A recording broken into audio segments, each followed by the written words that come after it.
Boys, so they've put through quite a few nerfs on the Arch Nemesis mods, which means that it's time to start worrying about Sentinel, Sentinel League, and all of the different things that we can do with the new mechanic.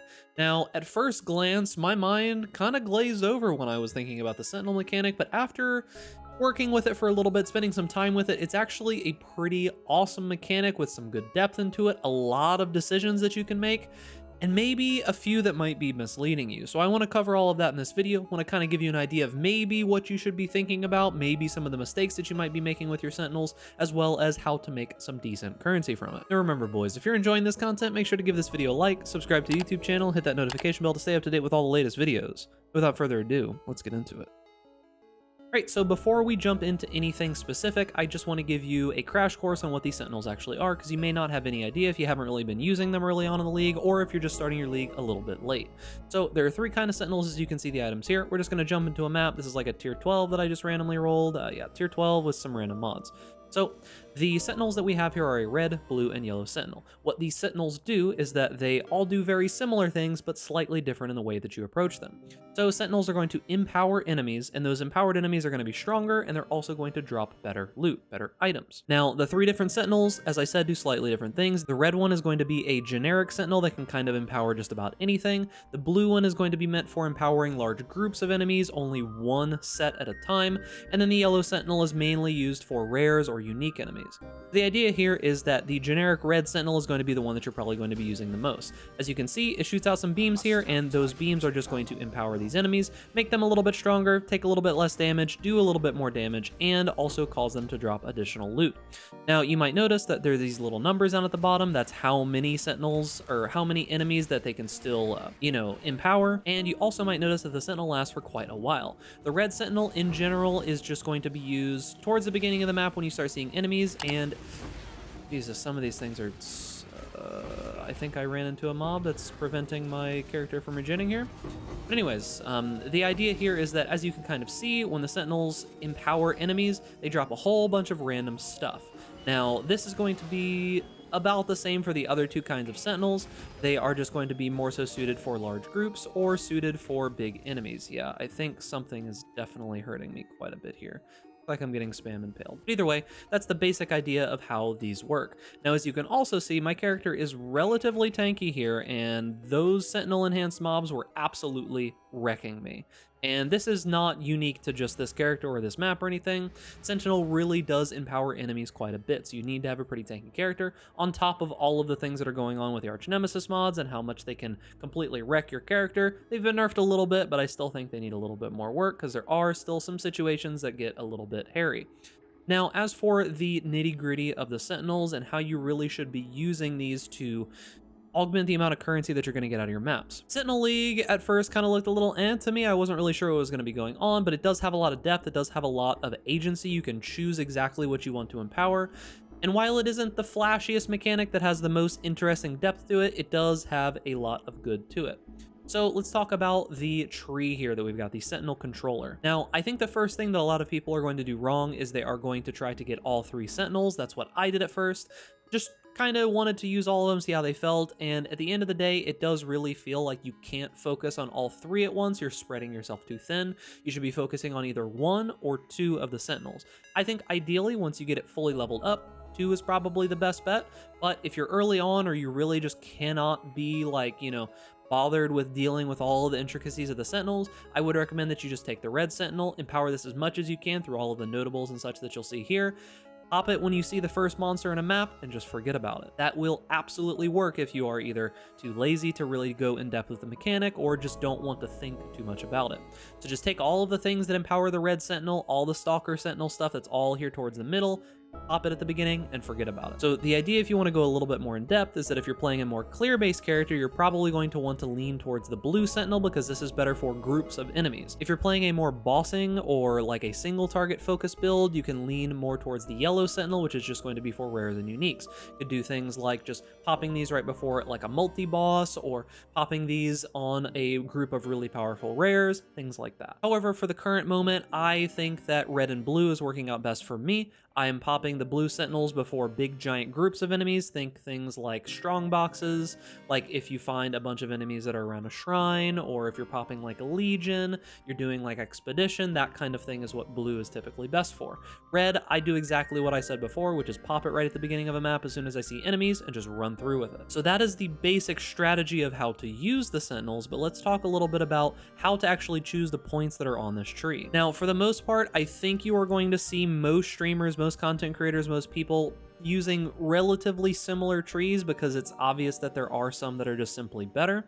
And typically the way that I think about this tree is that it's going to be things that make the sentinel more effective, and then things that cause you to get additional loot, and then finally things that are going to empower your character. That's the order of importance that I think you should be thinking about when it comes to putting in points on this tree. Let's talk about the first thing, empowering the sentinel. What do I mean by that? I mean things like Stalker Sentinels fire an additional beam, like Stalker Sentinel beams chain an additional time, making it so that the sentinel is more effective at doing its job, meaning that it's going to target more enemies, target them more quickly, chain between them more quickly, so that it can keep up with your clear speed. Additionally, things like Pandemonium Sentinels fire an additional beam and chain to additional times, things like increases the number of enemies empowered by Pandemonium Sentinels.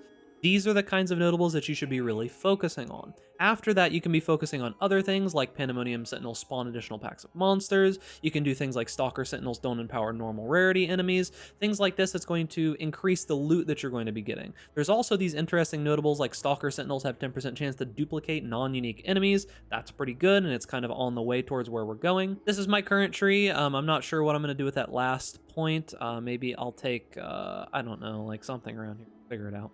But either way, this is what I'm currently doing. What I will do later on is I will probably move most of these blue notables out over to the yellow one over here, because I'm going to be doing a little bit more boss farming and such, which the yellow sentinel will be much better for. Now, the next step to this equation is like, well, okay, I know how to put my points in the tree, I know how to use the sentinels, but what about choosing which sentinels and how to roll them, and what's this thing about combining them? Well, the idea here is that there are certain mods on Sentinels that are more powerful than other ones. You can look for Sentinels that have things like increased cast speed and more enemies and duration. Those are all fine, and you should take them if you find them. But one thing that I would say is that the things that typically make your character more powerful, I wouldn't really focus on those because you're kind of going to be doing yourself a disservice. It doesn't really matter if they make your character more powerful. You're mainly focused on trying to get more loot and more items and more effectiveness out of the sentinels. So these modifiers that say things like characters gain power charges for 15 seconds or character gains endurance charges for 15 seconds, those aren't really that interesting. However, these mods that say like 3.1% chance for empowered enemies to have a currency reward are very, very powerful, because with a 3% chance, if you have 50 enemies, that is on average 1.5 currency rewards every single time you do this. And if you get the notable that lets you deploy your Pandemonium Sentinel twice, this is pretty much guaranteed that you're going to get around 3 empowered enemies with a currency reward if you hit those 100 enemies on each map. That's a lot of currency rewards that you can just pump into your map with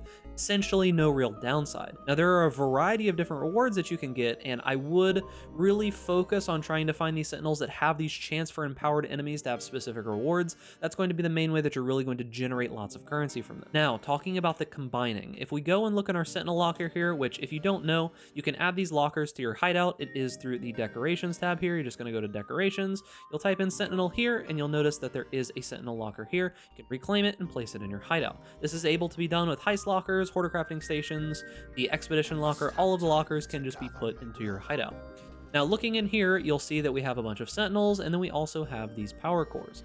Now, the idea behind the power cores is they're meant to be used on already burnt up sentinels because you can only use them a certain amount of times, and then you take those 2 good sentinels and you combine them into one, and it takes some of the mods of each one. Now, you can keep it as simple as what I just said. Take some good sentinels that you've already used, slam them together, get another one, and keep on going. However, there is some nuance that you can do here with some of the blue sentinels, and by the way, I don't even think that you should pick up like the white rarity sentinels. It's just not really worth your time. You should have plenty blue and yellow sentinels to be able to use, and if not, I would suggest simply buying them is what I would do. I wouldn't use white rarity sentinels. It doesn't really seem too much worth your time.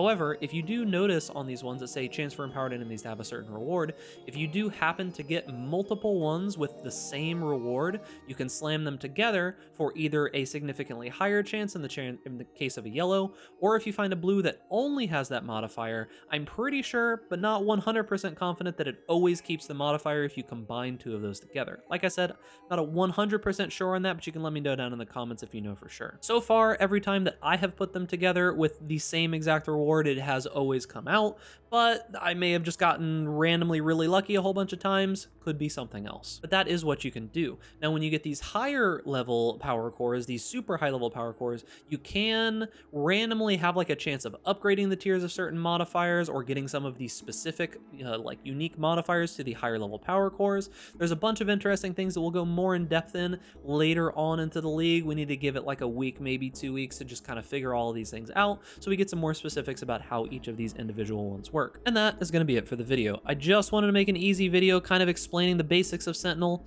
We're not going to go too deep into like currency making mechanics. There are going to be a ton of those that are probably going to come out over the next week or two. You'll find plenty of videos on that. But if you just wanted an easy to digest video that gives you the basics about how Sentinel work and some basic strategies on what you should be doing trying to figure out this new mechanic, hopefully this video was able to help with that. And remember, boys, if you enjoy this content, make sure to give this video a like, subscribe to the YouTube channel, hit that notification bell to stay up to date with all the latest videos, and stay safe out there in raid class. And I'll see you guys in the next video.